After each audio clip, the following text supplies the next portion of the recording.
Bismillah, hari ini kita akan membahas dua sumber utama daripada berbuat maksiat. Bismillah, Assalamualaikum warahmatullahi wabarakatuh.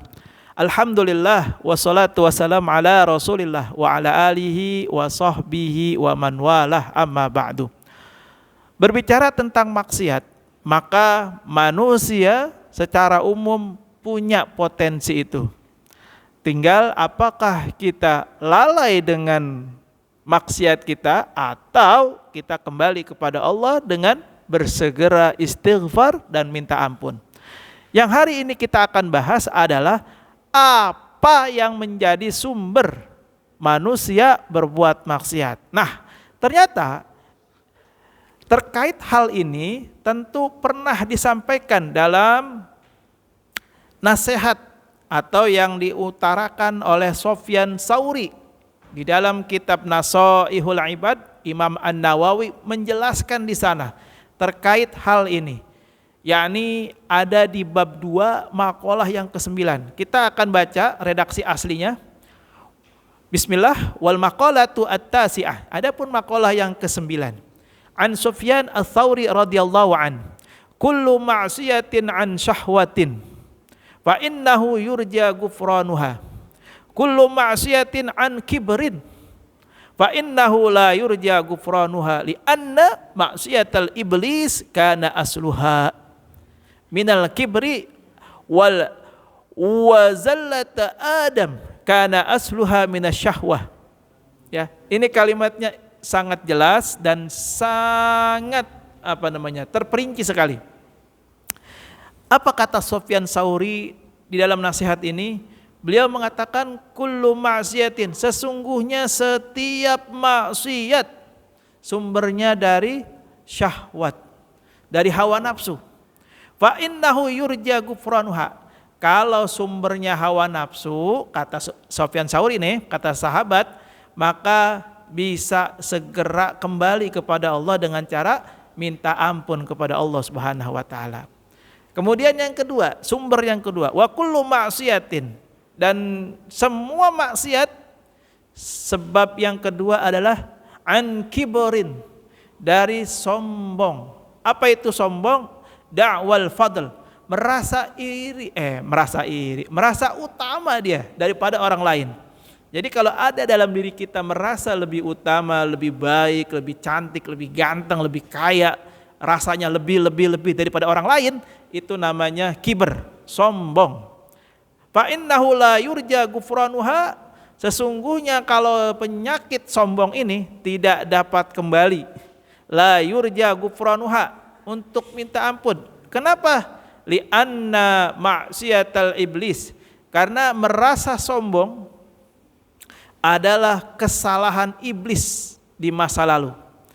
Lihat dalam sejarah bahwasanya iblis itu diusir dari surga gara-gara dia mengatakan ana khairun minhu, aku lebih baik daripada dia. Dia di sini adalah Nabi Adam.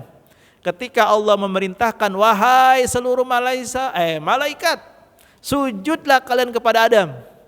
Semua malaikat sujud, semuanya kecuali satu, malaikat Azazil. Waktu itu iblis dahulu sebelum diusir merupakan malaikat yang paling bertakwa kepada Allah. Bahkan dalam sejarah dikatakan malaikat Azazil merupakan pemimpin daripada para malaikat saat itu.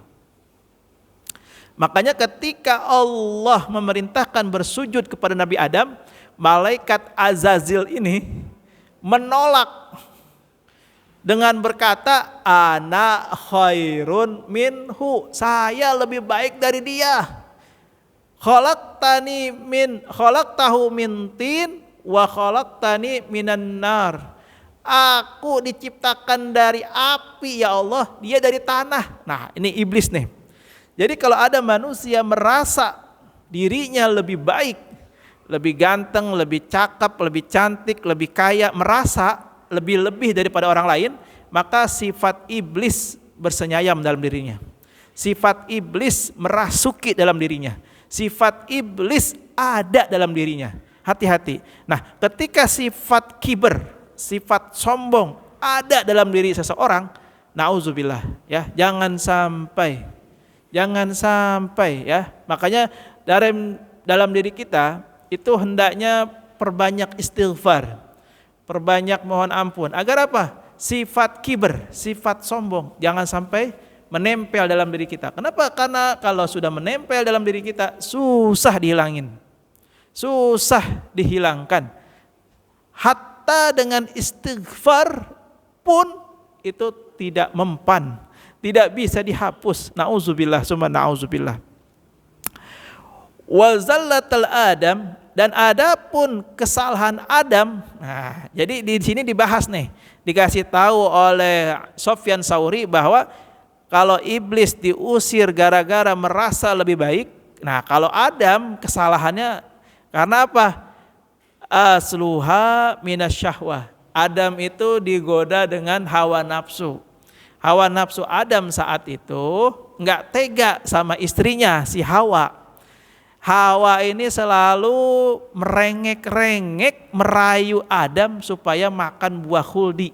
Yang mana dia tahu ini buah dilarang sama Allah.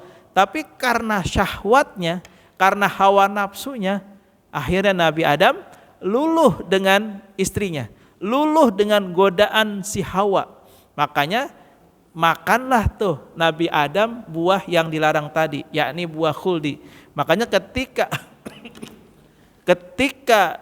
Nabi Adam memakan buah khuldi, akhirnya diusir dari surga dan diturunkan ke atas muka bumi yang sekarang kita tempati ini. Mudah-mudahan dari nasihat Imam Sufyan Tsauri ini bisa mengingatkan diri kita betapa merasa diri lebih baik kepada orang lain itu sangat dilarang, sangat tidak dibenarkan. Dalam hal apa? Semuanya nggak boleh. Apalagi dalam hal ibadah. Jangan sombong yang suka puasa, jangan sombong yang suka baca Quran, jangan sombong yang banyak hafalannya, jangan sombong yang suka berinfak. Kenapa? Hati-hati. Kalau kita merasa lebih baik dari orang lain, maka kita sudah mewarisi sifat iblis laknatullah. Nauzubillah summa nauzubillah. Mudah-mudahan bermanfaat. Allahu a'lam bishawab. Hadanallahu wa iyyakum ajmain. Assalamualaikum warahmatullahi wabarakatuh.